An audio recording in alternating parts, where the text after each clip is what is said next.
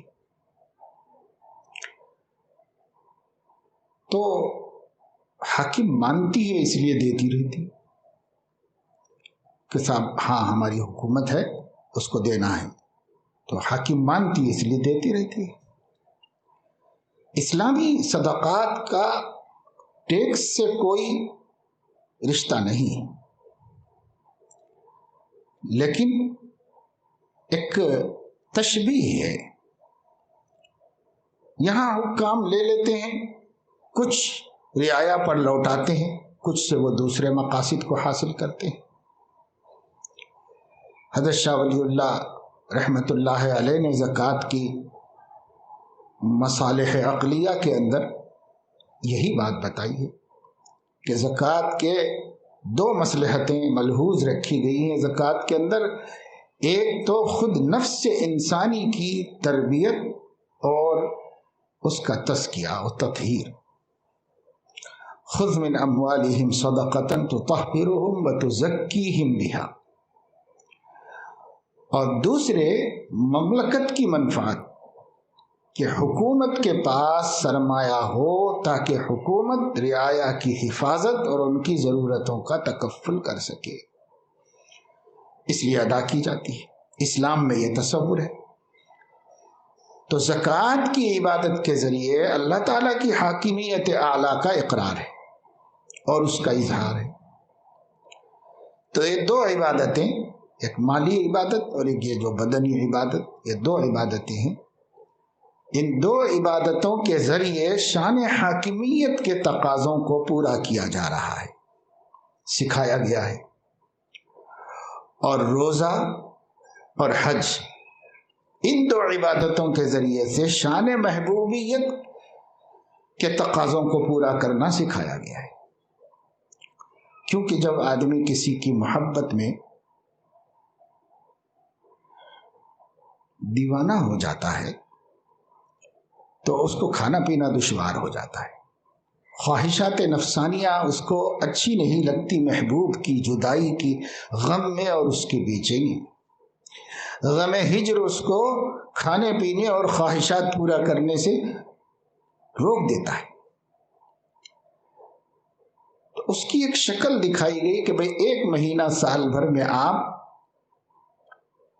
اپنی شان عاشقیت دکھاؤ اللہ تعالیٰ کی شان محبوبیت کے مقابلے میں، کہ اللہ تعالیٰ محبوب ہے، کسی کا چاہنے والا ہے، کسی کا دیوانہ ہے، کسی کی محبت میں کھا پی نہیں رہا ہے۔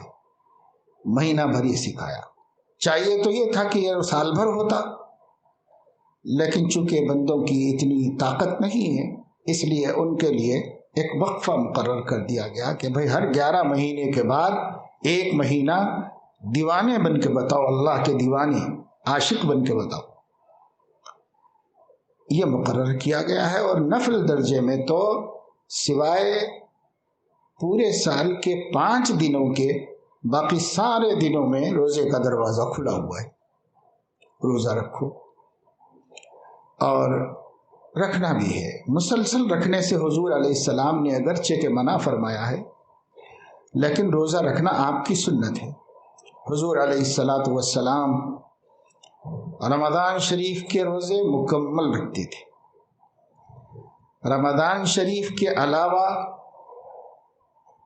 اسی سے متصل مہینہ شعبان کا ایسا ہے جس کے تقریباً پورے روزے رکھتے تھے، پورے تو کبھی نہیں رکھے لیکن تقریباً رکھتے تھے، یعنی شعبان کے مہینے کے اکثر دنوں میں روزے دار ہوتے تھے حضور علیہ الصلاۃ والسلام، اور ہر مہینے میں 3 روزے رکھتے تھے۔ اس کے لیے آپ نے یہ بھی فرمایا ہے کہ پورے مہینے میں کبھی بھی رکھ لو، حضرت عائشہ کی روایت ہے کہ کبھی بھی رکھ لو 3 روزے، اور بعض روایات میں آپ نے جیسے حضرت ابو ذر سے فرمایا کہ ابو ذر مہینے کے 3 روزے اگر تمہیں رکھنے ہی ہیں تو وہ 13ویں 14ویں 15ویں تاریخوں کو رکھ لو۔ ان کو ایام 20 کہتے ہیں، وہ سب سے روشن دن ہوتے ہیں، راتیں چاند مکمل ہوتا ہے۔ تو یہ 3 روزے، پھر ہفتے میں پیر اور جمعرات کا روزہ، پھر حضور علیہ الصلاۃ والسلام نے مختلف موقعوں پر روزوں کی فضیلت بیان فرمائی۔ عشرہ ذی الحج کے روزے کی بھی فضیلت بیان فرمائی، لیکن خود آپ صلی اللہ علیہ وسلم نے عشرہ ذی الحج میں روزے رکھے نہیں۔ بسا اوقات حکم دینا مگر نہ کرنا، اس میں بڑی مصلحتیں ہوتی، کیونکہ حکم نبی کا شوق تو یہ کہتا تھا کہ وہ ہر فضیلت کے موقع کو فائدہ اٹھا لے اور اس پہ عمل کر لیں، ان کا ذوق ہی یہ تھا، لیکن ان کے کرنے کی وجہ سے لوگ اس کا اہتمام زیادہ کرتے ہیں، اور اس وجہ سے ہر چیز کو حضور علیہ السلام نہیں چاہتے تھے کہ لوگوں کے لیے مشقت کا سبب بنائے، اس وجہ سے لازم نہیں فرمایا۔ بعض اعمال حضور علیہ السلام نے کیے نہیں ہیں، فضیلت سنا دی، تاکہ لوگوں کو اختیار پورا رہے کہ وہ چاہے کریں چاہے نہ کریں، اس کا پورا اختیار رہے۔ ورنہ بہت سے ایسے عاشق ہیں اپنے نبی کے کہ ان کو پتہ چل جائے کہ بس یہ نبی کا عمل ہے تو چاہے کتنی تکلیف ہو وہ عمل کو کر کے رہیں گے۔ اس لیے ایسے اپنے عاشقوں کو مشقت سے جہاں بچانا ہے وہاں آپ نے خود عمل بسا اوقات نہیں کیا، پر فضیلت بتا دی تاکہ لوگ کریں، اس سے اپنی خوشی سے فائدہ اٹھائیں، جس سے ہو سکے، اور جس سے نہ ہو سکے وہ پریشان نہ ہو۔ تو بہرحال یہ روزہ ہے اور یہ حج ہے، یہ 2 عمل اللہ تعالیٰ کے دیوانوں کی شان میں ہوتے ہیں۔ کسی محبوب کا چاہنے والا اپنے معشوق کے فراق میں یہاں سے وہاں، وہاں سے وہاں، وہاں سے وہاں پھرتا رہتا ہے، گلی گلی گلیوں کوچا ایک کر دیتا ہے۔ یہ شان نظر آتی ہے، کھانا پینا چھوڑ دینا،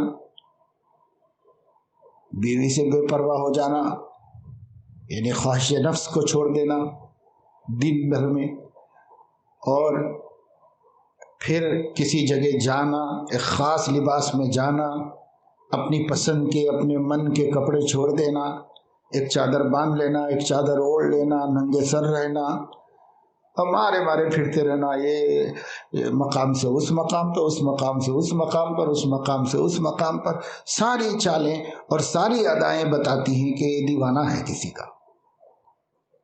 تو اللہ تعالیٰ کی شان محبوبیت کے مناسبت سے 2 عبادتیں، روزہ اور حج کی، اور اللہ تعالیٰ کی شان حاکمیت کے اعتبار سے اس کی مناسبت سے 2 عبادتیں، نماز اور زکوٰۃ کی بندوں کو عطا فرمائی گئی۔ تو یہ 4 خاص عبادتیں ہیں، یہ عبادتوں کا عنوان ہے، باقی عبادتیں اسلام میں بہت ہیں، یہ عنوان ہے، مرکزی عنوان، ان میں سے 2 بانٹ دیے اللہ کی 2 شانوں کی مناسبت سے۔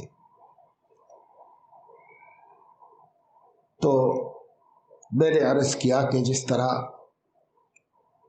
روزے کی عبادت مشروع ہونے کی وجہ سے رمضان کے پورے ماحول میں اللہ نے خاص خاص برکتیں رکھی، خاص اس میں اپنی مددیں، اپنا التفات، انعطاف بندوں کی طرف اللہ تعالیٰ نے بہت زیادہ کر دی۔ اسی طریقے سے حج کا مہینہ ہونے کی وجہ سے ذی الحج کے مہینے میں بھی بڑی فضیلتیں، بڑی برکتیں رکھی، بالخصوص ذی الحج کے پہلے عشرے میں، عشر اولا۔ مفسرین فرماتے ہیں کہ سورۃ الفجر میں لیالی عشر، جس کی اللہ نے قسم کھائی ہے، والفجر ولیال عشر، جن 10 راتوں کی قسم کھائی ہے، یہ 10 راتیں جو ہیں یہ ذی الحج ہی کی راتیں ہیں، اور والشفع والوتر سے عرفے کا دن، یوم العرفہ، یوم النحر مراد۔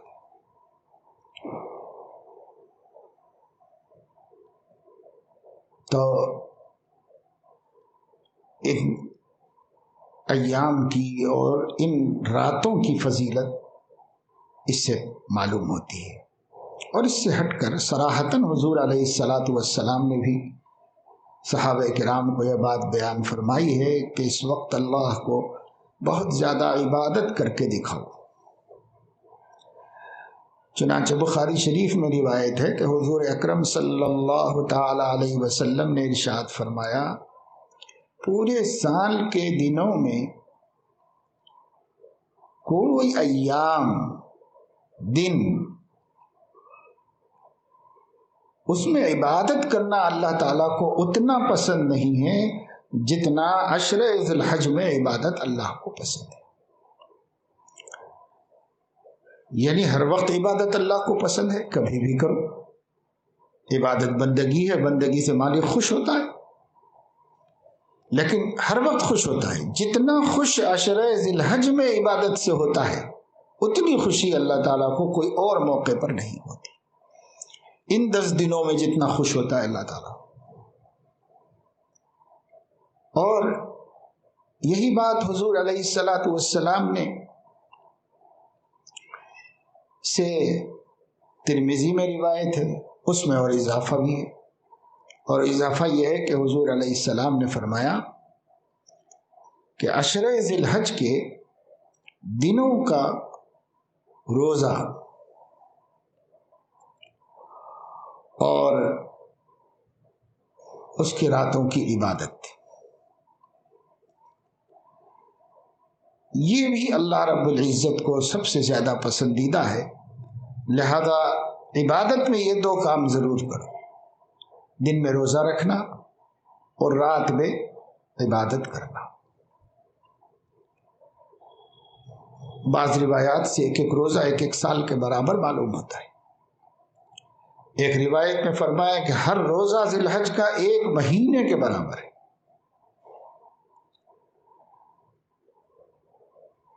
اور ذی الحج کی پہلے عشرے کی ہر رات شب قدر کے برابر اللہ تعالیٰ نے فرما دی، اس لیے ان کی راتوں میں عبادت کرنا، ان کے دنوں میں روزہ رکھنا پسندیدہ عمل ہے۔ 9 روزے 10 کو تو رکھ نہیں سکتے، 9 روزے کوئی رکھ لے اعلیٰ درجے کی بات ہے، 9 نہ رکھے تو جتنے ہو سکے اتنے رکھ لے، نہیں تو کم از کم عرفے کا روزہ ضرور رکھ لے، کیونکہ اس کی فضیلت بہت ہے۔ حضور اکرم صلی اللہ تعالی علیہ وسلم نے فرمایا کہ عرفے کا روزے کے بارے میں مجھے اللہ تعالیٰ سے امید ہے کہ وہ 1 سال پچھلے اور 1 سال اگلے گناہوں کا کفارہ فرما دے، اس کی برکت سے، اس روزے کی برکت سے۔ سیئات اور ذنوب، یہ اس کا اطلاق عموماً صغائر پر ہوتا ہے، اور معصیت اور اسم کا اطلاق گناہ پر ہوتا ہے، کبائر پر ہوتا ہے۔ گناہ کی تعریف ہے، یہ بھی گناہ ہے وہ بھی گناہ ہے، لیکن یہ صغائر اور کبائر۔ صغائر وہ اعمال صالحہ سے ان کا کفارہ ہوتا رہتا ہے، جیسے ترمذی شریف میں حدیث ہے کہ جب بندہ اللہ کے لیے وضو بناتا ہے تو جب وہ ہاتھ دھوتا ہے تو ہاتھ کے گناہ جھڑ جاتے ہیں، وہ چہرہ دھوتا ہے تو چہرے کے گناہ جھڑ جاتے ہیں۔ تو اس طرح گناہ جھڑتے ہیں، نماز پڑھنے سے گناہ جھڑتے ہیں۔ حضور علیہ الصلاۃ والسلام نے ایک مرتبہ پت جھڑ کے موسم میں، خزاں کے موسم میں، جب پتے سوکھے ہوئے ہوتے ہیں، بآسانی ہوا سے گرتے جھڑتے رہتے ہیں، ایک ٹہنی ہاتھ میں لے کے خوب ہلائی، سب پتے جھڑ گئے۔ تو پوچھا کہ آپ نے پوچھا نہیں کہ میں نے ایسا کیوں کیا، کہ آپ بتا دیجیے۔ تو فرمایا کہ جیسے یہ پتے جھڑ گئے ہیں ذرا سا حرکت دینے سے، ایسے ہی جب آدمی نماز پڑھتا ہے تو اس کے گناہ جھڑ جاتے ہیں اس سے۔ اور ایک دفعہ فرمایا کہ کسی کے گھر کے سامنے صاف شفاف پانی کی نہر ہے اور روزانہ 5 مرتبہ اس میں نہاتا ہو، تو کیا اس کے جسم پر کچھ میل باقی رہ جاتا ہے؟ صحابہ نے کہا یا رسول اللہ 5 دفعے نہر میں پانی نہائے گا، کیا میل رہے گا اس کے جسم پر؟ تو فرمایا جو 5 وقت کی نماز پڑھتا ہے اس کا اعمال نامہ بھی اسی طرح پاک صاف ستھرا ہوتا ہے گناہوں سے۔ تو یہ جتنے اعمال ہیں اور اعمال سے گناہوں کے جھڑ جانے، دھل جانے، مٹ جانے کی فضیلتیں ہیں، وہ سب صغائر ہیں، اور صغائر ہماری زندگیوں میں ان گنت بے حساب ہیں۔ اتنی بڑی بڑی تعداد میں اگر معاف ہوتے رہیں تب بھی ہم ہوتے ہی رہیں گے، ہم سے سرزد تب بھی ہوتے ہی رہیں گے۔ تو اس کی معافی کا تو یہ عام سامان اللہ نے فرمایا، ان الحسنات یذہبن السیئات۔ اور جو کبائر ہوتے ہیں ان کے لیے اگر وہ صرف حق اللہ ہے تو توبہ ضروری ہے، اور توبہ کی حقیقت دل کا نادم ہونا، گناہ کو علی الفور ترک کر دینا، اور آئندہ پھر نہ کرنے کا عزم ہونا۔ آئندہ ہو جائے وہ الگ بات ہے، لیکن توبہ کے وقت تو عزم مصمم ہونا چاہیے کہ پھر کبھی ایسی نافرمانی نہیں کروں گا، تبھی تو بچے گا۔ لیکن کبھی لغزش ہو جائے، قدم پھسل جائے تو مایوس نہیں ہونا چاہیے، پھر سے توبہ کرنا چاہیے۔ تو یہ 3 صفتوں کے ساتھ جب توبہ ہوگی، توبہ ہو جائے گی اور بڑا گناہ بھی معاف ہو جائے گا، چاہے کتنا بڑا گناہ کیوں نہ ہو، یہاں تک کہ کفر شرک کا گناہ بھی کیوں نہ ہو، اگر ان 3 صفتوں کے ساتھ سابق میں اس کے ارتکاب پر ندامت ہو اور فی الحال اس کو چھوڑ چکا ہو اور آئندہ نہ کرنے کا پختہ ارادہ ہو، تو توبہ قبول ہو جاتی ہے اللہ تعالیٰ کے پاس۔ البتہ اگر حق العبد ہے تو اس توبہ کے کرنے سے پہلے تلافی کرنا بھی ضروری ہے، معاملے کی صفائی کر لے بندے سے، اگر وہ معافی مانگنے کی چیز ہے معافی مانگ لے، اگر وہ ادا کرنے کی چیز ہے تو ادا کر دے یا اس کی بھی معافی مانگ لے۔ بہرحال طرفین یعنی دونوں فریق جس کی حق تلفی ہوئی ہے آپس میں یہ معافی مانگ لے اور وہ معاف کر دے، جس کی حق تلفی ہوئی ہے وہ راضی ہو جائے، خوش ہو جائے، اب اللہ تعالیٰ سے انہی 3 شرطوں کے ساتھ اس غلطی کی توبہ کر لے، اللہ اس کو بھی معاف فرما دیں گے، اللہ تعالیٰ معاف فرما دیتے ہیں۔ تو یہاں بھی جو 1 سال پچھلے اور 1 سال اگلے گناہوں کے معافی کی بات ہو رہی ہے، وہ سیئات ہیں جنہیں آدمی نادانی سے دن بھر سینکڑوں ہزاروں کر گزرتا رہتا ہے، اللہ تعالیٰ اس کو معاف فرما دیتے ہیں، پاک صاف فرما دیتے ہیں اس کے ذریعے سے۔ توبہ کر لے تو پھر کبائر سے بھی معافی ہوتی ہے، الا یہ کہ اس میں کسی بندے کا حق وابستہ ہو، وہ تو ادا کر کے ہی اس کی توبہ قبول ہوگی اور معافی ہوگی۔ ایک حدیث میں حضور صلی اللہ علیہ وسلم نے فرمایا کہ چونکہ یہ دن بہت مبارک ہیں اور اللہ کو اس میں عمل سب سے زیادہ محبوب ہے، تو فَأَكْثِرُوا بِالتَّهْلِيلِ وَالتَّحْمِيدِ وَالتَّسْبِيحِ، کثرت سے ذکر کرو اللہ تعالیٰ کا۔ تحلیل لا الہ الا اللہ کثرت سے پڑھتے رہو، عبادت ہے، اللہ کو عبادت ان دنوں میں پسند ہے۔ اور تحمید الحمدللہ، تسبیح سبحان اللہ، اور تکبیر بھی ذکر ہے، اللہ اکبر کہنا یہ بھی ذکر ہے۔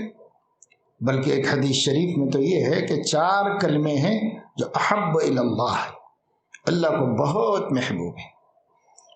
4 کلمے، کون سے 4 کلمے؟ سبحان اللہ، الحمدللہ، لا الہ الا اللہ، اللہ اکبر۔ یہ 4 کلمے، یہ 4 کلمے اللہ کو سب سے زیادہ محبوب ہے، کیونکہ اس میں اللہ کی تسبیح، تحمید، تحلیل، تکبیر سب آ گئے، یہ سب اللہ کی شان ہے۔ جب ہم سبحان اللہ کہتے ہیں تو ہم اس بات کا اعتراف کرتے ہیں کہ ہم اس خدا کو پوجتے ہیں جس میں کوئی عیب نہیں۔ جب الحمدللہ کہتے ہیں تو اس میں اعتراف ہے کہ ہم اس خدا کو مانتے ہیں جس میں ہر خوبی ہے، ہر کمال موجود ہے، کسی کمال سے وہ خالی نہیں۔ جب ہم اللہ اکبر کہتے ہیں تو ہم اس کی بڑائی اور کبریائی کا اقرار کرتے ہیں، ایسا خدا کہ جو سب بڑوں کا بڑا ہے اور اس کا کوئی بڑا نہیں۔ جب لا الہ الا اللہ کہتے ہیں تو اس کی توحید کا اقرار کرتے ہیں، اور ہم کہتے ہیں کہ ہم ایسے خدا کو مانتے ہیں جو اکیلا خدا بننے کے قابل ہے اور اس کے علاوہ کوئی بندگی و عبادت کا حق نہیں رکھتا، کوئی اس لائق نہیں ہے کہ ہم بندگی اور عبادت کے جذبات اس کے سامنے پیش کریں، سوائے اللہ کے کوئی نہیں۔ تو یہ کلمے اتنے زبردست اقرار ہیں بندگی کی، وفاداری کی، اس وجہ سے اللہ پاک اس کو بہت محبوب رکھتا ہے، بہت پسند کرتا ہے۔ تو حضور صلی اللہ علیہ وسلم نے فرمایا دیکھو یہ دن اتنے پیارے ہیں کہ اللہ کو عبادت بہت پسند ہے۔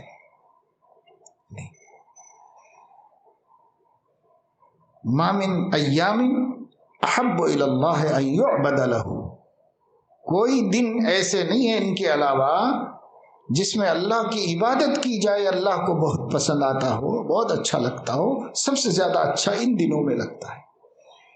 تو حضور علیہ السلام تو آسان نسخے بھی بتا دیا کرتے تھے، کیونکہ سب کی سمجھ، ہر بات، ہر ایک کی سمجھ آسان چیزوں کی طرف جاتی نہیں، اور حضور علیہ السلام اپنی امت کے لیے سہولت اور آسانیوں کو تلاش فرماتے تھے، اور خود کا مزاج بھی یہی تھا کہ مشقت سے دور رہتے تھے اور آسانی کو تلاش کرتے تھے۔ لیکن اگر اللہ کی رضا مشقت کے ذریعے ہے تو پھر کسی مشقت سے نہیں گھبراتے تھے۔ یہ فطرت ہے اور یہ بہت سب سے اچھا مزاج ہے، ہر عقل مند کے نزدیک سب سے اچھا مزاج ہے کہ خود سے تو نہ چاہے کہ مشقت میں پڑے، سہولت کی راہ اختیار کرے، لیکن کوئی مطلوب اور مرغوب اور مقصود بنا مشقت نہیں ملتا تو کتنی کڑی مشقت کیوں نہ ہو اس کو ہم اپنے لیے آسان سمجھیں۔ یہی سب سمجھداروں کا مسلک ہے اور مشرب ہے، اور یہ ہمارے نبی پاک صلی اللہ علیہ وسلم کا مزاج بھی یہی تھا۔ صحابہ نے گواہی دی ہے کہ جب حضور علیہ السلام کے سامنے 2 باتوں میں اختیار ہوتا تو آپ احون کو لے لیتے تھے، آسان والے کو لیتے تھے۔ بہادری اچھی چیز ہے، لیکن اپنے کو بلا وجہ مشقت میں ڈالنا کوئی اچھی چیز نہیں۔ تو حضور علیہ السلام نے آسان عمل بتا دیا کیونکہ پتہ ہے کہ امت میں ضعفاء بھی ہیں، امت میں کمزور لوگ بھی ہیں، امت میں عورتیں بھی ہیں جن کے اوپر بڑی ذمہ داریاں صبح سے شام تک کام کرنے کی ہوتی ہیں، امت میں مرد بھی ہیں، ایسے مرد بھی ہیں جو بڑی محنت مشقت سے روزی جمع کر سکتے ہیں۔ روزہ رکھ کر روزی تلاش کرنا سب کے لیے آسان کام نہیں ہے اور بہت مشقت ہو سکتی ہے۔ رمضان کے روزے تو فرض ہیں، اس میں کوئی عفو نہیں، لیکن نوافل تو حضور علیہ السلام نے کہا دیکھو روزہ کا اتنی بڑی فضیلت ہے، لیکن روزے کی اس فضیلت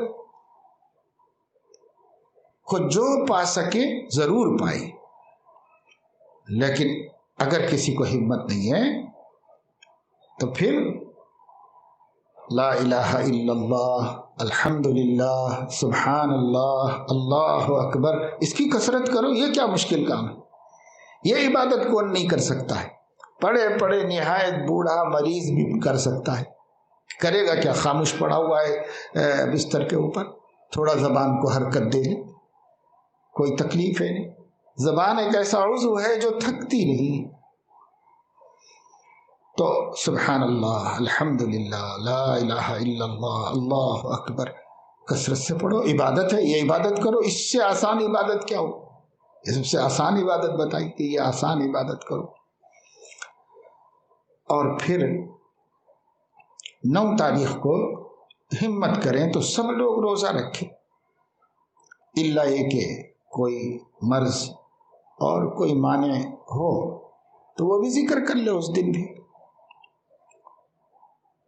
حضور علیہ السلام نے ایک ہی دفعہ حج کیا، اور حج میں ازواج مطہرات بھی سب ساتھ میں تھی، اور سیدہ فاطمہ رضی اللہ تعالیٰ عنہا بھی ساتھ میں تھی۔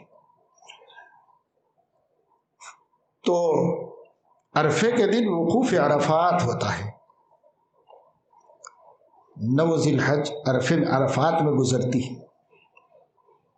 تو ازواج مطہرات کے خیموں میں یہ بات چلی کہ آج حضور علیہ السلام نے روزہ رکھا ہے کہ نہیں رکھا ہے، کیونکہ رکھا کرتے تھے 9 تاریخ کو روزہ،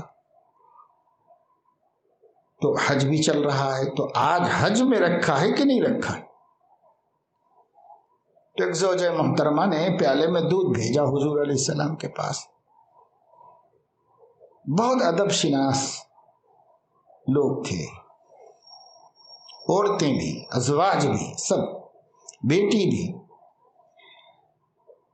انہوں نے کہا کہ بھائی پوچھنا مناسب ہے، نہیں مناسب ہے، ادب کے منافق ہے، خلاف ہے، ایسا کریں کہ خدمت تو ہمارے ذمہ ہے، کھانا کھلانا اور دودھ پلانا وغیرہ، تو پیالے میں دے کے اپنی خادمہ سے دودھ بھیج دیا حضور صلی اللہ علیہ وسلم، تو آپ علیہ السلام نے نوش فرما لیا۔ معلوم ہو گیا کہ آپ نے حج میں عرفے کو روزہ نہیں رکھا، تو افضل نہیں ہے۔ کیوں؟ وہی مزاج ہے حضور علیہ السلام کا، جہاں اللہ نے نرمی دی ہے وہاں مشکل میں مت جاؤ، جہاں جہاں اللہ سے نرمی مل سکتی ہے نرمی لو، ہر جگہ بہادری دکھانے کی کوشش مت کرو، اللہ کی نرمیوں سے فائدہ اٹھاؤ۔ بلکہ ایک حدیث میں ہے کہ اللہ تعالیٰ بندے کے رخصتوں پر عمل کرنے سے اتنا ہی خوش ہوتا ہے جتنا کہ عزیمت پر عمل کرنے سے خوش ہوتا ہے۔ اگر حضور علیہ السلام عزیمت والے مزاج کو پسند کرتے تو ان کے لیے کچھ مشکل نہیں تھا، ان کا ذوق عبادت بہت اعلیٰ درجے کا تھا، وہ ہر چیز میں عزیمت ہی کی طرف جا سکتے تھے، جانا بھی چاہتے ہوں گے، لیکن انہوں نے اپنے لیے بجائے عزیمت کے رخصتوں کو استعمال کرنا اس لیے پسند کیا کہ ان کی امت میں ہر طبقے کے لوگ ہیں، ضعفاء بھی ہیں، کمزور بھی ہیں، غریب بھی ہیں۔ اگر وہ ہر جگہ عزیمت پہ چلے ہوتے تو امت کے ضعفاء مشقت میں پڑ جاتے، اس لیے انہوں نے امت کے ضعفاء کا خیال کر کے اپنے لیے رخصتوں کو پسند کر لیا، تاکہ جتنے کم ہمت امتی ہیں وہ رخصت سے فائدہ اٹھائیں، لیکن رخصت نہیں ہے تو پھر گناہ نہ کریں، نافرمانی نہ کریں، رخصت ہے تو جہاں تک گنجائش ہے فائدہ اٹھاؤ۔ اس کو حضور علیہ السلام نے اختیار فرمایا۔ تو حج ایک مشقت کا کام تھا، پھر وہاں دن بھر رہنا تھا، دھوپ، عرب کی دھوپ، تپتے صحرا اور پہاڑیوں کا دامن، اور پھر اس کے بعد پھر اگلے دنوں میں اور مشقت کا کام 10ویں تاریخ کو کرنا تھا، قربانی بھی کرنا تھا، حلق بھی کرنا تھا، رمی بھی کرنا تھا، طواف بھی کرنا تھا۔ تو پیشگی طور پر حضور علیہ السلام نے مشقت کے بجائے سہولت کو پسند کیا، روزہ نہیں رکھا تاکہ کل کے کاموں میں کوئی رکاوٹ نہ ہو۔ وہ کام فرائض ہیں اور یہ نفل کام ہے۔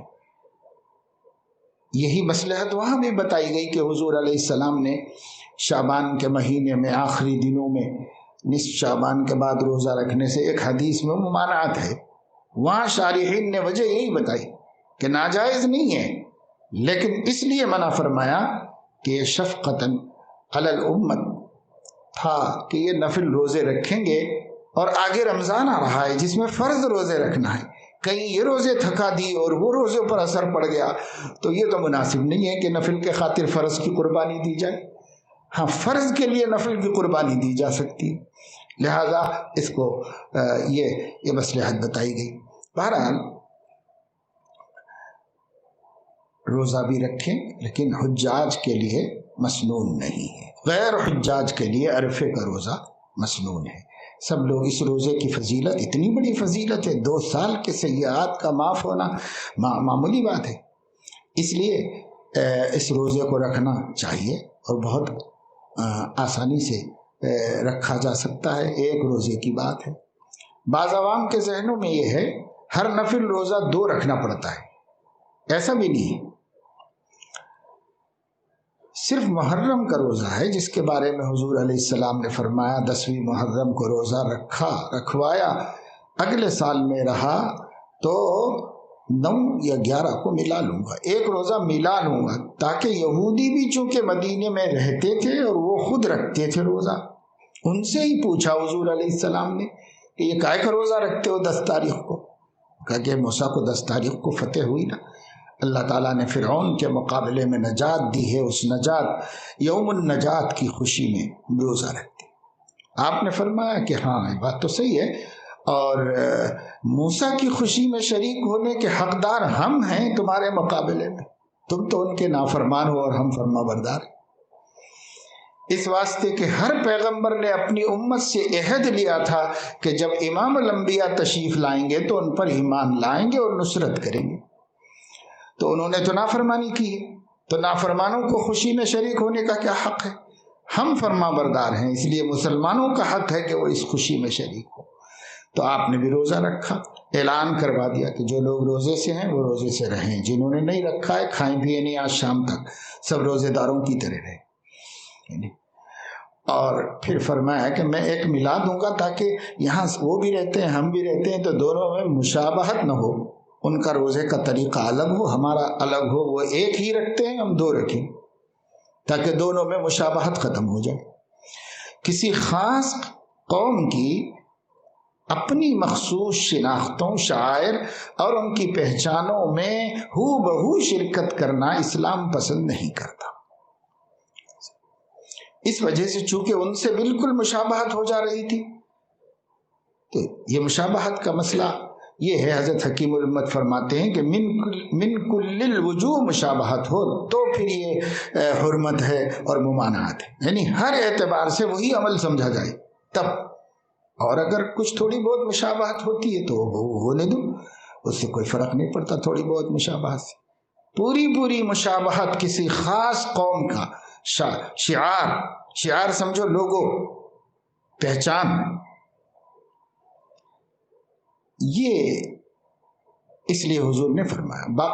باقی جتنے نفل روزے ہیں وہ ایک ہی رکھا جاتا ہے، ایک ہی کی فضیلت ہے، ایک ہی رکھی، ہر نفل کو 2 رکھنا ضروری نہیں، اس لیے عاشورے کے روزے کے علاوہ دوسرے سب روزے ایک بھی رکھ سکتے ہیں۔ ہاں، یہ ذی الحج کے چونکہ پورے 9 روزوں کی فضیلت ہے تو کوئی کتنے چاہے رکھ لے اور 9واں بھی رکھ لے، نہیں رکھ پایا تو کوئی بات نہیں، 1 9واں تو رکھ لے، 9 تاریخ کا تو رکھ لے۔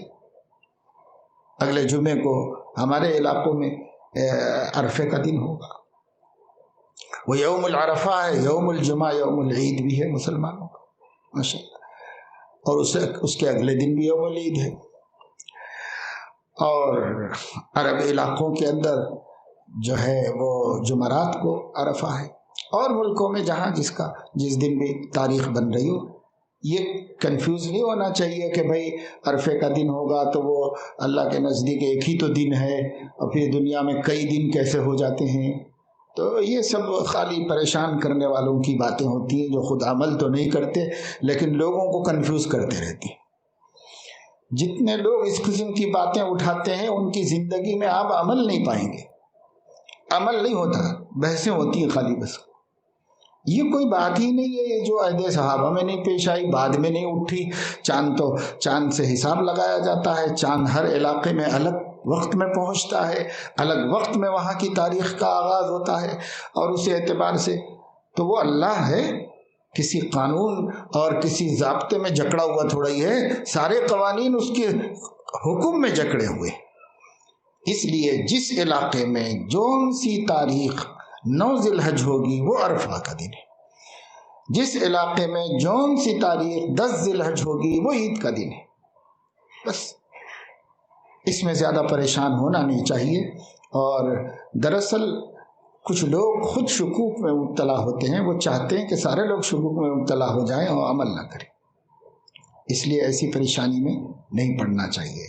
اسی طریقے سے یہ جو اس مہینے کے 3 دن ہیں، 10 تاریخ، 11 تاریخ، 12 تاریخ، یہ ایام النحر ہیں، یہ قربانی کے دن ہیں، اس میں قربانی کرنا چاہیے۔ قربانی کے سلسلے میں بھی یہ بات ذہن میں رہنی چاہیے کہ آج کوئی نیا نہیں ہے، تقریباً کم سے کم 20-25 برس پہلے سے میں قربانی کے دنوں میں بعض لوگوں کے آرٹیکلز دیکھتا ہوں، بعض لوگوں کے مضامین سامنے آ جاتے ہیں جو ہے اعتقاد صحیح نہیں رکھتے، اور ان کا دین خود پتہ نہیں کون سا دین ہے، کہاں سے انہوں نے لیا ہے، بس ان کو حساب کتاب ڈالنا آتا ہے، تو وہ حساب کتاب ڈالتے ہیں کہ 3 دن میں حیدرآباد شہر میں اتنے بکرے بکے، اتنے جانور بکے، وہ اتنے کروڑ کے ہوئے، اور پھر اس کے بعد پورے ہندوستان میں اتنے ہوئے، اور پھر عرب کے ملا لو، پورے ورلڈ کے ملا لو، تو 3 دن میں مسلمانوں نے اپنی معیشت کو اتنے ارب اتنے خرب روپے کا نقصان پہنچایا۔ کیا ضرورت تھی یہ خون بہانے کی؟ کیا ضرورت تھی اتنا کھانے پینے پہ گرنے پڑنے کی؟ کیا سال بھر نہیں کھاتا انسان؟ انہی 3 دنوں میں کیوں کھانے پینے پہ گوشت پر پیسہ ڈالا ہے؟ تو احمقوں کو یہ نہیں پتا ہے کہ بھئی یہ گوشت کے لیے نہیں کیا گیا، یہ گوشت مقصد نہیں ہے اس کا، یہ نسبت ہے ایک حنیفی شعار کی۔ یہ جو دین اسلام ہے، یہ دین ابراہیمی جو دین حنیفی کہلاتا ہے، اس دین ابراہیمی کے رنگ میں رنگا گیا ہے۔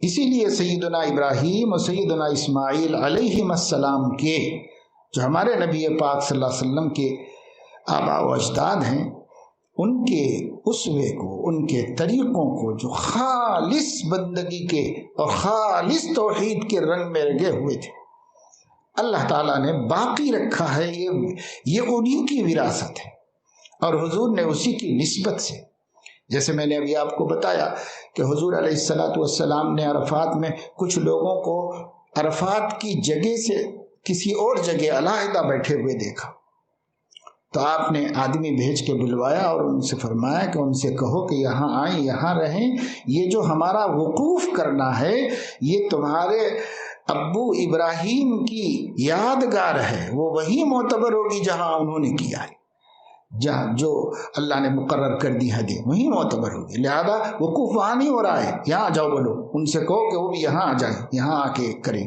چنانچہ ان کو عرفات میں بلوایا حضور صلی اللہ علیہ وسلم، اور وہاں نسبت یہی دی کہ یہ حضرت ابراہیم، ابوکم ابراہیم، تمہارے ابا ابراہیم کی وراثت ہے، اسی کی نقل ہے، اسی کی حفاظت ہے۔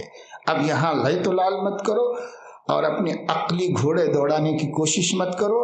نبی نے کوئی عقلی دلیل نہیں دی یہاں صرف اس کو حضرت ابراہیم کی ملت ہونے کی علامت قرار دیا، اور اپنے آپ کو ملت میں رکھنا ہے تو اس علامت کو اختیار کرو، نہیں رکھنا ہے تو اس سے کیا بحث ہے ہماری، اس سے کوئی لینا دینا نہیں۔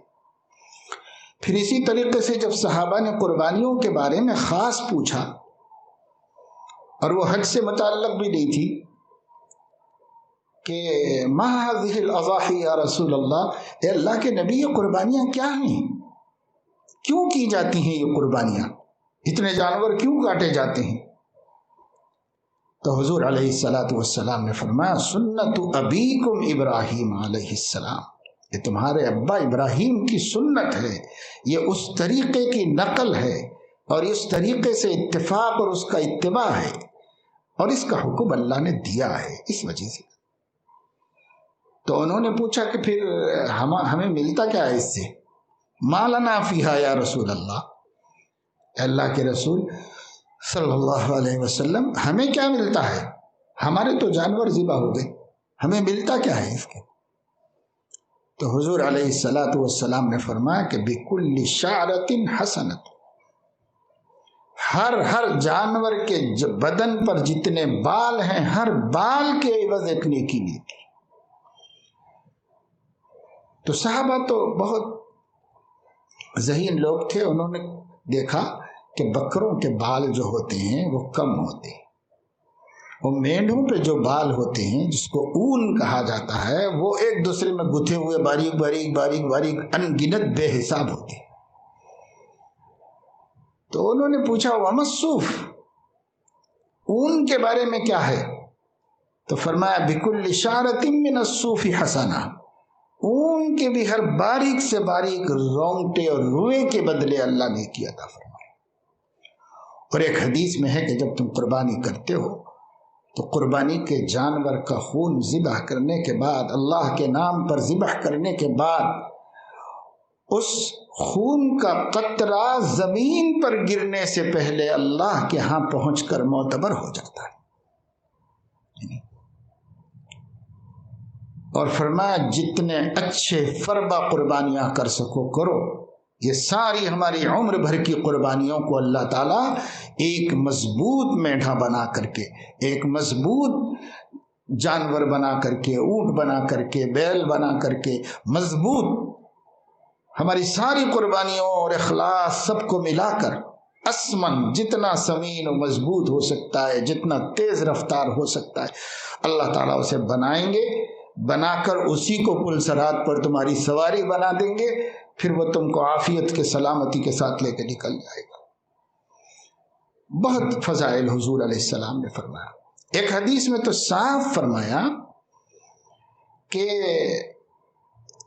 قربانی کے دنوں میں اللہ تعالی کو احراق دم سے زیادہ کوئی عمل محبوب نہیں، اتنا زیادہ کوئی عمل محبوب نہیں۔ احراق دم، صدقہ کرنا نہیں، خیرات کرنا نہیں، اس کے لیے پورا سال پڑا ہوا ہے۔ آپ صدقے کرو، خیرات کرو، مسجدیں بناؤ، مدرسے بناؤ، بچوں کو پڑھاؤ لکھاؤ، ڈاکٹر بناؤ، انجینئر بناؤ، اپنا پیسہ سال بھر خرچ کرو غربا کے اوپر، اور سال بھر ان کی معیشت کو درست کرنے کے لیے اپنے سخاوت کے جوہر دکھاؤ، سب قبول ہوگا، سب کا اجر ملے گا، سب کا ثواب ملے گا۔ یہ قربانی کے پیسے بچا کر یہ کام سکھانا کہ غریبوں کی شادی کرو، غریبوں کو مکان بنا کے دو، یہ پیسہ بچاؤ گے تو اتنے گھر ایک سال میں بن سکتے ہیں، یہ قربانی کا پیسہ بچے گا تو ایک سال میں اتنی غریب بچیوں کی نکاح ہو سکتے ہیں، یہ قربانی کا پیسہ بچے گا تو ایک سال میں اتنے غریبوں کے کاروبار لگ کے وہ دولت مند ہو سکتے ہیں، وغیرہ وغیرہ۔ تو کیا نبی کو اتنی سمجھ نہیں تھی؟ غربت آج زیادہ ہے یا صحابہ کے دور میں زیادہ تھی؟ نبی کو اتنی سمجھ نہیں تھی جتنی آج ان اکنامسٹ لوگوں کو آ گئی ہے اور ایجوکیشنلسٹ کو آ گئی ہے، آج کے حکومت کرنے والوں کو آ گئی ہے۔ کہاں سے آئی ہے یہ سمجھ؟ یہ سب سمجھ کے پیچھے کچھ زہر ہے جو اس سمجھ میں گھولا گیا ہے، ورنہ کبھی 1,500 برس میں علماء امت کو، بڑے بڑے محدثین کو، فقہا کو، علماء کو، ایسے ایسے قابل لوگ جو سائنس فلسفے کے امام تھے اپنے اپنے دور میں، جو آج کی ترقی یافتہ تمام تر علوم کے بانی تھے، ان کو کسی کو بھی نہیں سمجھ میں آیا، سب نے اسی عمل کی فضیلت کو بیان کر دیا، سب نے اسی عمل کو، اور آج پیدا ہوئے ہیں اس شر القرون میں، یہ خیر القرون تو نہیں ہے نبی نے بتایا کے مطابق، یہ تو شر القرون ہے، خیر القرون میں جو کوئی نہیں سمجھا یہ شر القرون میں سمجھ میں آ رہا ہے لوگ، اور نت نئی تحقیقات سامنے آتی جا رہی ہے۔ تو لوگ یہ کہتے ہیں کہ صاحب یہ پیسہ بچاؤ، اس پیسے کو کوئی فائدہ نہیں ہے، گوشت بازار سے لا کے 2 کلو عید کے دن پکا لو کھا لو، قربانی کے پیسے بچاؤ۔ تو ان کو اللہ تعالیٰ سمجھ دے، انہیں یہ پتہ ہی نہیں ہے کہ یہ ہے کیا، یہ گوشت کھانا، یہ گوشت خوری ہے، یہ گوشت خوری نہیں ہے، گوشت تو اللہ کو بھی نہیں پہنچتا ہے، لَن يَنَالَ اللَّهَ لُحُومُهَا وَلَا دِمَاؤُهَا، اللہ کے ہاں وہ جذبہ بندگی پہنچتا ہے جو حضرت ابراہیم حضرت اسماعیل علیہ السلام سے ظاہر ہوا تھا۔ حضرت اسماعیل نے تسلیم، حضرت ابراہیم نے رضا، یہ تسلیم اور رضا یہ جوہر ہے ایمان کا، یہ جوہر دونوں نے دکھایا تھا۔ اللہ نے 86 برس کی عمر میں ملنے والے، تمناؤں کے بعد ملنے والے اس بیٹے کو جب وہ پاؤں چلنے کے قابل ہوا، ذبح کر دینے کا حکم دے دیا گیا۔ وہ اس لائق ہوا تھا کہ اپنے باپ کے ساتھ جا سکے، کہیں بوڑھے باپ کا مددگار بن سکے، اس کو ذبح کر دینے کا حکم ہوا تھا۔ باپ نے بھی ارادہ کر لیا، اور بیٹے نے سنا تو اس نے بھی ارادہ کر لیا۔ افعل ما تؤمر، اللہ نے جو حکم دیا ہے پورا کیجیے ابا جان، میں صبر کروں گا، میں آپ کو اللہ کے حکم پورا کرنے میں مانے نہیں بنوں گا، میں بھی خوش ہوں اس میں کہ اگر اللہ کی رضا میں میری قربانی ہو جاتی۔ دونوں باپ بیٹے راضی ہو کر اس تسلیم اور رضا کا جو منظر اللہ کو دکھایا ہے، یہ اس کی یادگار ہے کہ تمہیں ہر سال 3 دنوں تک یہ مناظر پورے عالم میں اللہ کو دکھانے پڑیں گے۔ ہاں، وہاں بھی اللہ نے اس بیٹے کی قربانی نہیں لی، اس لیے کہ غیر حنیفی لوگ یعنی مشرکین انسانی بھینٹ چڑھانے کے قائل تھے، اپنے خداؤں پر، اپنے معبودوں پر، جھوٹے معبودوں پر انسانی بھینٹ چڑھانے کے قائل تھے۔ اللہ نے فرمایا انسان سب کی قربانی کا مرکز بن سکتا ہے، لیکن خود انسان وہ کسی پہ قربان نہیں کیا جا سکتا۔ اللہ تعالیٰ نے انسانی قربانی اپنے لیے بھی پسند نہیں فرمائی، اس لیے جنت سے مینڈھا بھیج دیا اور اس کی جگہ اس کو قربان کر دیا گیا۔ بس ایک منظر بتانا چاہتے تھے کہ توحید اور تسلیم و رضا اس انتہا کو پہنچ جائے، یہ حنیفیت ہے، اس انتہا کو پہنچ جائے کہ لخت جگر کی قربانی دی جا سکے اللہ کے نام پر، یہ حنیفیت ہے۔ اب وہ تو نہیں کرنا، لیکن اس کی مثال پیش کرنا ہے۔ اب مثال میں اللہ تعالیٰ نے باقی رکھا، اور اللہ تعالیٰ نے قد صدقت الرؤیا، ابراہیم آپ نے خواب پورا کر کے دکھا دیا ہم کو، اور اللہ تعالیٰ نے فرمایا کہ ہم ان سنتوں کو بعد میں باقی رکھیں گے۔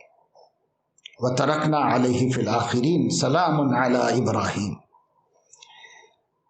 اب یہ ہر شریعت میں اس کے بعد سے دین حنیفی کے رنگ میں آ رہی ہے ہر شریعت، اور یہ اس کا کمال ہے حنیفیت کا۔ سیدنا محمد الرسول اللہ کی قیادت میں جو دین بنا ہے، آپ کی نگرانی میں اور آپ کی سرپرستی میں جو ملت بنی ہے، وہ ملت حنیفی ہے، ملت ابراہیمی ہے، اور اس کے کمال کو پہنچا دی گئی ہے۔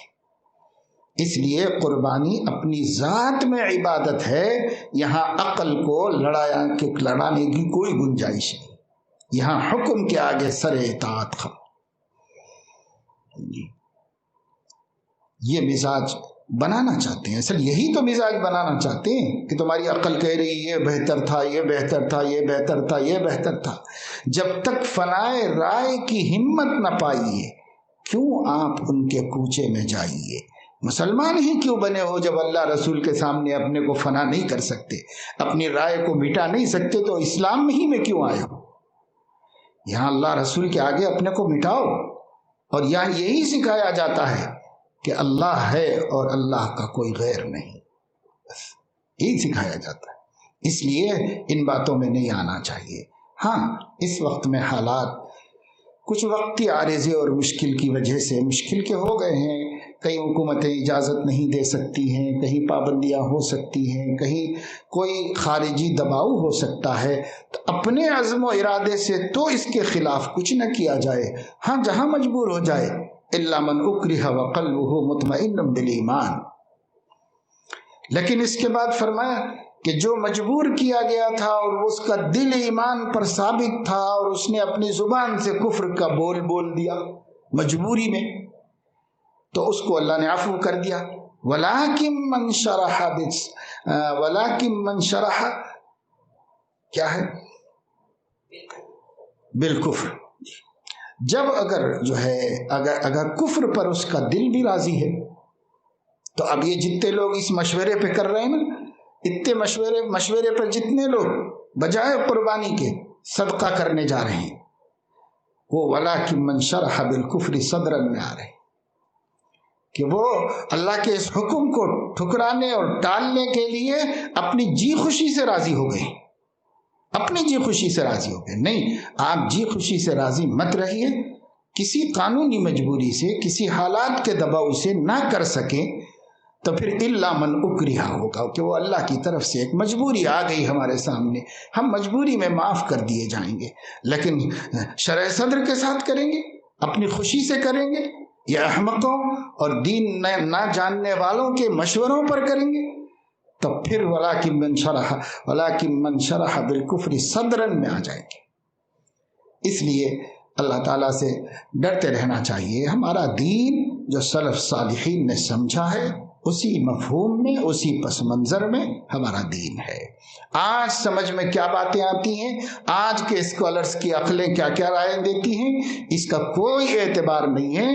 جو دور نبی کے دور سے قریب ہے اس میں کیا سمجھا گیا، خود نبی کے زمانے میں کیا سمجھا گیا، خود نبی پاک صلی اللہ علیہ وسلم نے آخر 100 اونٹ قربان کیے تو کس بنیاد پہ کیے؟ کیا آپ کو صحابہ کی غربت کا احساس نہیں تھا؟ پھر حضور علیہ السلام نے حج میں 100 اونٹ کیوں قربان کر دی؟ اور عید کی نماز پڑھانے کے بعد عید گاہی میں 2 بکرے آپ نے کیوں قربان کر دی؟ ایک کو ذبح کیا اور اسے اپنی طرف سے قربان کیا، اور دوسرے کو ذبح کیا اور اسے اپنی طرف سے اور اپنی امت کے ان لوگوں کی طرف سے جو استطاعت نہیں رکھتے قربانی دینے کی، اللہ کی خدمت میں پیش کیا، تاکہ قیامت تک کے ایسے غریب جو قربانی نہیں کر سکتے ان کا دل چھوٹا نہ ہو۔ نبی نے اپنی قربانی میں شریک کر لیا۔ باقی جنہیں اللہ نے سکت دی ہے، حضور نے اتنی سخت بات کہی، من وجد ساعۃ ان یضحی، جو قربانی کرنے کی استطاعت رکھتا ہو پھر بھی نہ کرے، فلا یقربن مصلانا، وہ ہماری عیدگاہ کو بھی نہ آئے۔ اتنی سخت بات فرمائی، اور یہاں منطق چل رہی ہے، سب فلسفے چل رہے ہیں، روز ایک نئی خبر ہے، روز ایک نیا مشورہ ہے، روز ایک نیا مشورہ ہے۔ تو ایمان اتنا پھس پھسا بد بدا مت بناؤ کہ ایک نے آ کے کچھ کہا تو خیال ختم ہو گیا، ایک نے آ کے کچھ کہا تو ایمان کمزور ہو گیا، ایک نے آ کے کچھ کہا تو عقیدے سے دستبردار ہو گئے۔ یہ ایسا ایمان لے کے کیا کریں گے؟ ایسا دین لے کے کیسے اللہ کو راضی کریں گے اور کیسے کامیاب ہوں گے مرنے کے بعد؟ مضبوط دین ہونا چاہیے۔ لوگ اپنی رائے دیتے رہیں گے، لوگ اپنے خیالات بتاتے رہیں گے، بتاتے رہنے دو، ہمیں کیا کرنا ہے؟ ہم اس پہ قائم ہیں جو خیر القرون میں سمجھا گیا، جو خیر القرون میں کیا گیا، ہم اس پہ قائم ہیں، اور جس پر علماء کا اجماع ہوا ہے، جو جمہور کا موقف ہے۔ تفردات کی کوئی اہمیت نہیں ہے۔ ایک عالم کا باوجود عالم ہونے کی کوئی رائے ہو سکتی ہے، اس کی اکیلی رائے کا کوئی اعتبار نہیں ہے۔ جمہور کیا کہتے ہیں، سارے علماء کا اجماع کس پہ ہوا ہے اس کو دیکھا جاتا ہے۔ اسی لیے اجماع امت ہمارے ہاں ایک مضبوط دلیل ہے۔ اور آج یہ جتنی باتیں کرنے والے لوگ ہیں اگر کھود کے دیکھا جائے تو ان میں یہ مرض نکلے گا کہ وہ حدیث رسول کو نہیں مانتے، صرف قرآن کے ماننے کا دعویٰ کرتے ہیں۔ جتنے مشورے دینے والے ہیں ان کی اگر ہم حقیقت تک پہنچے تو یہ اصل میں منکرین حدیث ہیں، کیونکہ حدیث میں آئی ہوئی باتوں کو نہیں لینا چاہتے، قرآن میں آئی ہوئی باتوں کی تعویلات کر دیتے ہیں اور اپنے عقل کو دخل دیتے ہیں۔ ان کا امام، ان کا خدا، ان کی خواہش نفس اور ان کا عقل ہے، ان کی عقل ہے۔ اللہ تعالیٰ اپنے فضل سے ہم سب کی حفاظت فرمائے، دین اسلام پر اور اہل السنت والجماعت کے عقیدوں پر مضبوطی سے جمع و قائم رہنے کی توفیق عطا فرمائے، نت نئے داعیوں کی دعوت سے اور نئی نئی تحریکوں اور نئے نئے تحقیقوں سے ملت اسلامیہ کی حفاظت فرمائے۔ آمین وآخر دعوانا الحمد للہ رب العالمین۔